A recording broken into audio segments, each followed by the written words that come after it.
ನಮಸ್ಕಾರ. ನಾನು ನಿಮ್ಮ ಭರತೇಶ ಪಾನಕನವರ ಗೌತಮಿ ನ್ಯೂಸ್ ಕರ್ನಾಟಕ. ವಿಜಯೇಂದ್ರಗೋಸ್ಕರ ರಕ್ತ ಕೊಡಲು ಸಿದ್ಧರಿರುವ ಶಾಸಕರಿಂದ ಜೆಸಿಬಿ ಪಕ್ಷ ಸ್ಥಾಪಿಸದಂತೆ ಒತ್ತಡ. ಬಸನಗೌಡ ಪಾಟೀಲ್ ಯತ್ನಾಳ್. ಮಾಜಿ ಸಿಎಂ ಬಿಎಸ್ ಯಡಿಯೂರಪ್ಪ ಅವರ ಅರ್ಧಶತಮಾನದ ಸುದೀರ್ಘ ರಾಜಕೀಯ ಜೀವನವನ್ನು ಸ್ಮರಿಸುವ ನಿಟ್ಟಿನಲ್ಲಿ ಮೇ 9ರಂದು ಚಿತ್ರದುರ್ಗದಲ್ಲಿ ಅಭಿಮಾನೋತ್ಸವ ಹಮ್ಮಿಕೊಳ್ಳಲಾಗಿದ್ದು, ಬಿಜೆಪಿ ರಾಜ್ಯಾಧ್ಯಕ್ಷ ಬಿವೈ ವಿಜಯೇಂದ್ರ ಸಮಾರಂಭಕ್ಕೆ ಗುದ್ದಲಿ ಪೂಜೆ ಮಾಡಿದ್ದಾರೆ. ವಿಜಯಪುರ. 2018ರಲ್ಲಿ ನನ್ನನ್ನು ಶಾಸಕನನ್ನಾಗಿ ಮಾಡಿದ್ದರ ಪ್ರತಿಫಲವಾಗಿ ರಾಜ್ಯದಲ್ಲಿಯೇ ವಿಜಯಪುರವನ್ನು ಮಾದರಿ ನಗರವಾಗಿ ಅಭಿವೃದ್ಧಿಪಡಿಸಲು ಸಾಧ್ಯವಾಯಿತು. ರಾಜ್ಯದ ಮುಖ್ಯಮಂತ್ರಿಯಾಗಲು ಆಶೀರ್ವದಿಸಿದರೆ ಇಡೀ ರಾಜ್ಯದ ಚಿತ್ರಣವನ್ನೇ ಬದಲಿಸುವೆ ಎಂದು ನಗರ ಶಾಸಕ ಬಸನಗೌಡ ಪಾಟೀಲ್ ಯತ್ನಾಳ್ ಹೇಳಿದರು.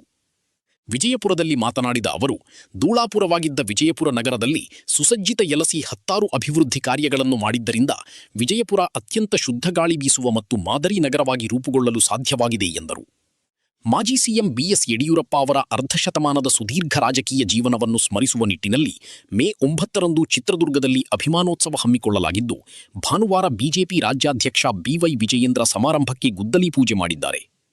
ಈ ವಿಚಾರವಾಗಿ ಪ್ರತಿಕ್ರಿಯಿಸಿದ ಉಚ್ಚಾಟಿತ ಬಿಜೆಪಿ ಶಾಸಕ ಬಸನಗೌಡ ಪಾಟೀಲ್ ಯತ್ನಾಳ್, ಅಪ್ಪನ ಸಮಾರಂಭಕ್ಕೆ ಮಗ ಗುದ್ದಲಿ ಪೂಜೆ ಮಾಡಿದ್ದಾನೆ, ಬೇರೆ ಪ್ರಾಮಾಣಿಕರೂ ಸಿಗಲಿಲ್ಲವಾ ಇವರಿಗೆ ಎಂದು ವಾಗ್ದಾಳಿ ಮಾಡಿದ್ದಾರೆ.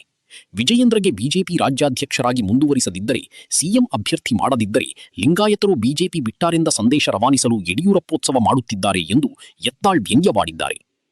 ಇನ್ನು ಬಿಜೆಪಿಯ ಹಲವು ಶಾಸಕರು ನನಗೆ ಕರೆ ಮಾಡಿ ಹೊಸ ಪಕ್ಷ ಸ್ಥಾಪಿಸದಂತೆ ಮನವಿ ಮಾಡುತ್ತಿದ್ದಾರೆ. ನಾನು ಜೆಸಿಬಿ ಪಕ್ಷ ಸ್ಥಾಪನೆ ಮಾಡುವುದರಿಂದ ಅವರಿಗೆ ತೊಂದರೆಯಾಗುತ್ತದೆ. ಹೀಗಾಗಿ ವಿಜಯೇಂದ್ರಗೋಸ್ಕರ ರಕ್ತ ಕೊಡಲು ಸಿದ್ಧರಿರುವ ಶಾಸಕರು ನನ್ನ ಬಳಿ ಮನವಿ ಮಾಡಿಕೊಂಡಿದ್ದಾರೆ. ಯಡಿಯೂರಪ್ಪ ಪ್ರಾಮಾಣಿಕನಾ ಎಂದು ಪ್ರಶ್ನಿಸಿದ ಸೈಕಲ್ ಹಿಡಿದುಕೊಂಡು ಬಂದವನು ಹೆಲಿಕಾಪ್ಟರ್ ಖರೀದಿಸಿದ್ದಾನೆ.